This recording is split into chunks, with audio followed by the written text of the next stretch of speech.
Hi, I'm Mary, a librarian and book reviewer with a focus on stories written for kids, tweens, and teens. Today I get to share with you this book called Mystery at the Biltmore No. 3, A Recipe for Robbery by Colleen Nelson.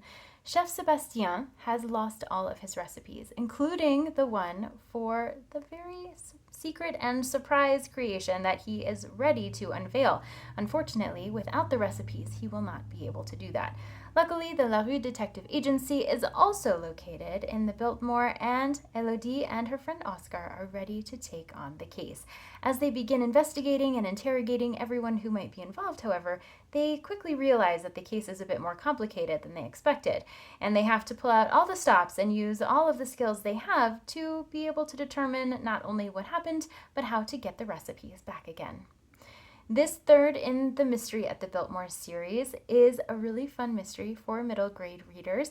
It focuses on two really tenacious and individual characters who have very specific ideas about what they want their lives to be like, and they are bravely going after those things. They're also a really good team, even though they do have some differences.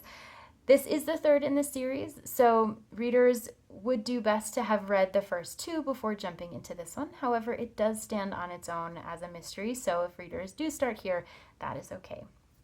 Because it is for middle grade readers, there's a fair amount of white space and the story progresses relatively quickly. There's also a good amount of complexity. There's a lot of red herrings built into the storytelling, and so readers are going to be left wondering who is behind it all and why they did the thing they did.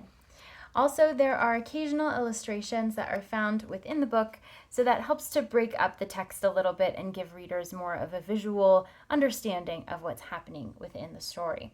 There are many characters who help to support Elodie and Oscar as they are going through their adventure, and even though they're only 11 years old, they do have a lot of wherewithal and understanding of the world, and they have the capacity to work on this case together, even though they are fairly young. So readers who are interested in clever stories, in mysteries, and in characters who are very sure of themselves will find this book to be enjoyable, as well as the rest of the series. And if it sounds like a great fit for you or for someone you know, I hope you look for it wherever you get your books.